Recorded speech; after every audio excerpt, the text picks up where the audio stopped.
Welcome everyone. My name is Sean, and today we got to talk about this crazy story out of New Orleans where a woke George Soros-backed district attorney called Jason Williams, who we've actually discussed on this channel before, although in very limited circumstances, was recently carjacked along with his 78-year-old mother by a repeat offender that his office refused to prosecute before.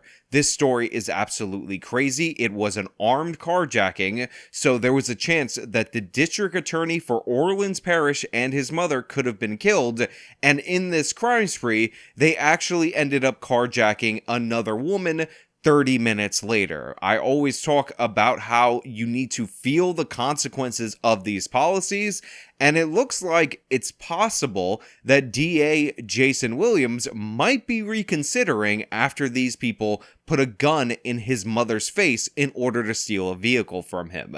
Now we're going to get into this. It's a crucial story, so you definitely want to stay tuned. But before we do, I want to thank everybody who signed up over on actualjusticewarrior.com/join. Give me the money. Give me the money, okay? And thank you to the podcast listeners, Spotify, Apple, and Google's podcasting platform.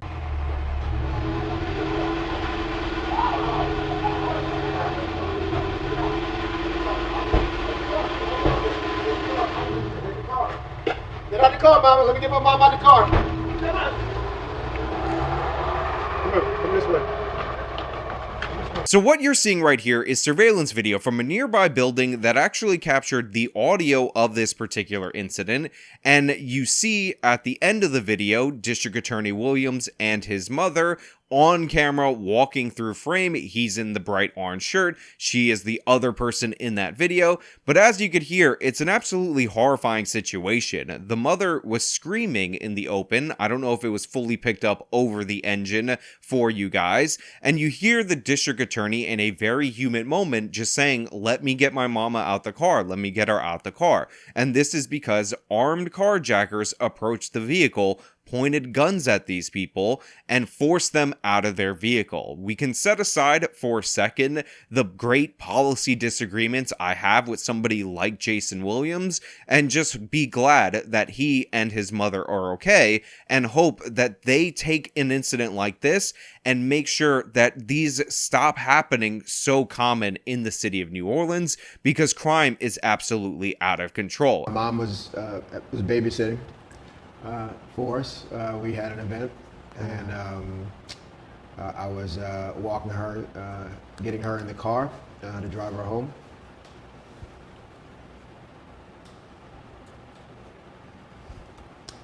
And after I got her situated in the car, as I came around, there were two guns waiting, with two men holding guns, two people holding guns, masked. With another person in the driver's side of a vehicle. Now look, part of this story is the fact that we are going to have to discuss how District Attorney Jason Williams is in fact, in part, the author of his own peril, the author of his mother's peril, with his soft on crime, alternatives to incarceration type of policies. Repeat offenders, like the ones who committed this crime against him, are released over and over and over again. But to be clear, he is definitely not solely responsible, as we've seen in other parts of the country where they get the woke district attorney, and that is the person driving all of this. As we discussed on this channel, New Orleans actually defunded the police before it was cool. They started freezing their police budget in 2016-ish, and then in 2019, they actually cut their funding before George Floyd due to budgetary reasons, and they reduced the New Orleans PD from about 1,200 officers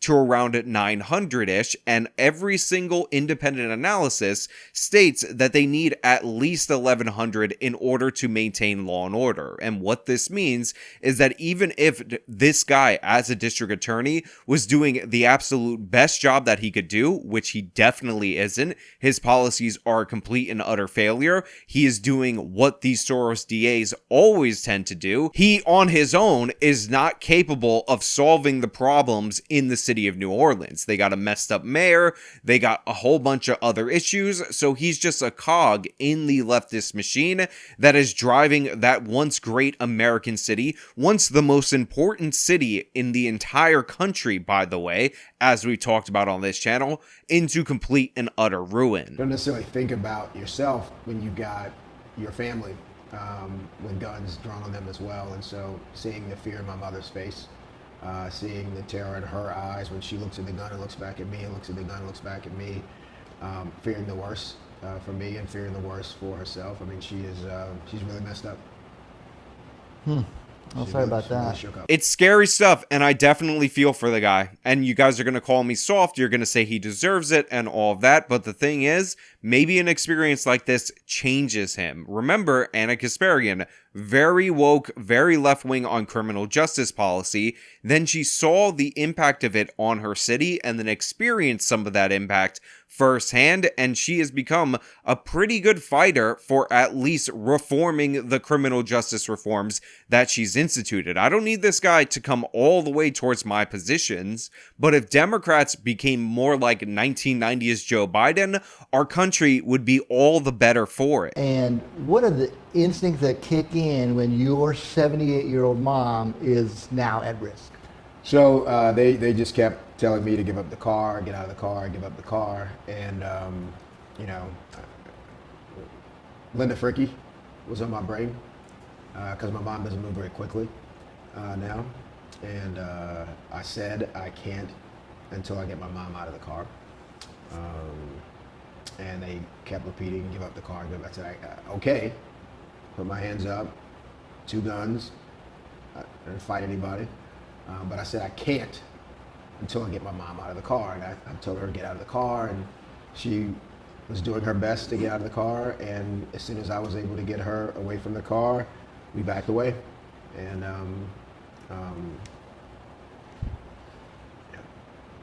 Again, I know who he is. I know the things that he's advocated for. I know the things that he instituted, but I have to feel for this guy because I wouldn't want somebody with their mother to be in life-threatening danger in these kind of situations, no matter what their politics are. And the fact that he has the power to change this also lets us know that he has the power to change this. So we should be trying to onboard this guy to at least crack down on carjackings because he can see what a dangerous situation they can turn out to be. He can see how quickly these people act and how much these people lack remorse in every possible regard.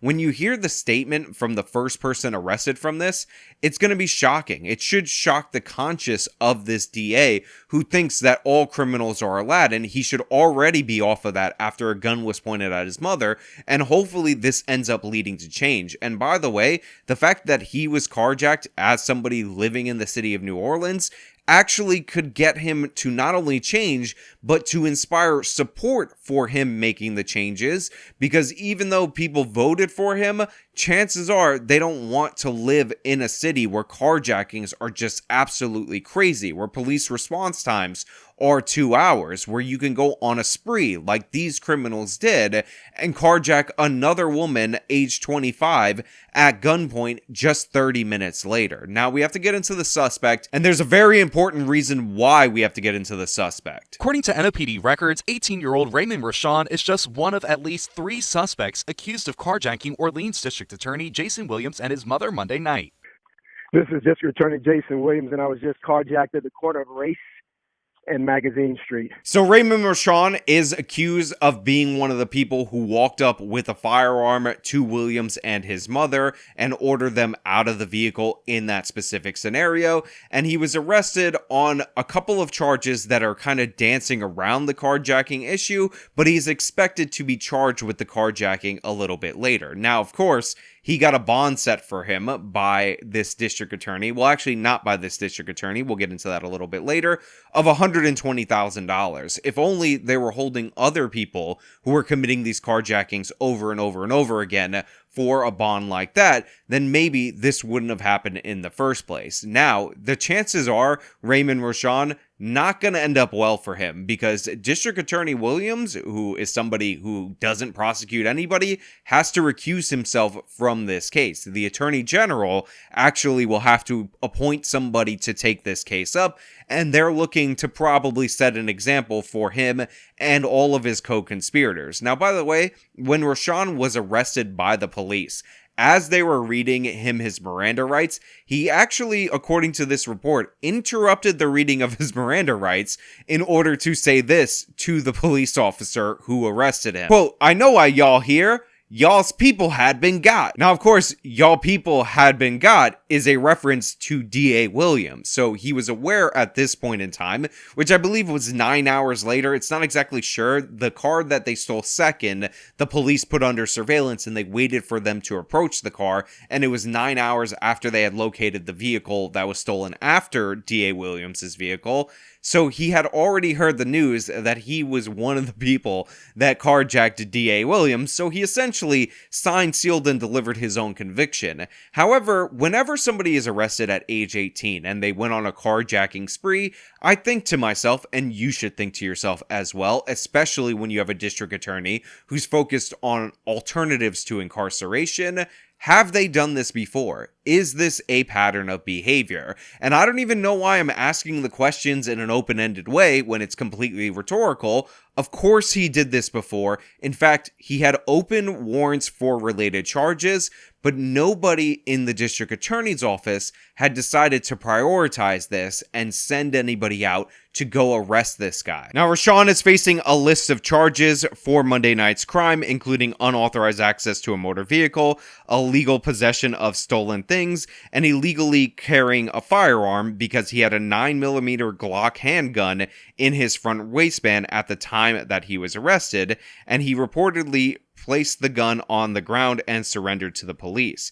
However, he also is facing charges related to auto thefts that he committed from April to July, including 3 auto thefts where warrants were issued and nobody tried to arrest him for it. Now, we don't have a lot of details about all of these thefts, but we know one is a Kia Boy related theft because they actually found his fingerprints, meaning he was in the system before inside a stolen Hyundai. But here you have a guy, age 18, already a serial offender, already stealing cars, carjacking people multiple times in the same night, had 3 different incidents where there were warrants against him, yet nobody made an arrest. Nobody bothered to follow up. Nobody bothered to look into his pattern of behavior as a juvenile, because it dates back all the way back then, and think, we need to hold him accountable. We need to get him off the streets so he can't commit this crime against somebody else. And it could have easily cost the district attorney and his mother their lives. Now, there was also a juvenile arrested in connection with this case, and according to District Attorney Williams, there's 3 other suspects, or 3 suspects total, involved in this, even though only 2 got out of the vehicle to carjack him in particular.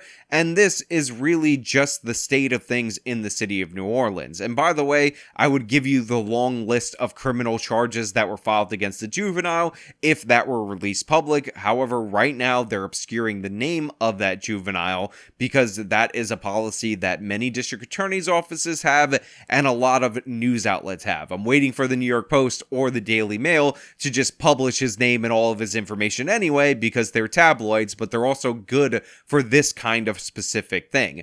But yeah, this is the state of the city of New Orleans, and for once, somebody who is involved intimately with crafting the policy that allows crime to fester seems to have been victimized in a very dramatic and harrowing way related to this. And best of all, he's in a situation where he survived, where his mother survived, where he's unharmed, and now there's an opportunity for Jason Williams to correct his ways. There could be a potential mandate from the people of the city of New Orleans for him to correct his ways. So now the ball is 100% in his court, and I'm actually quite interested to see what he'll do with this new opportunity and this new perspective that was forced upon him in the same way that that gun was forced in his face and in his mother's face.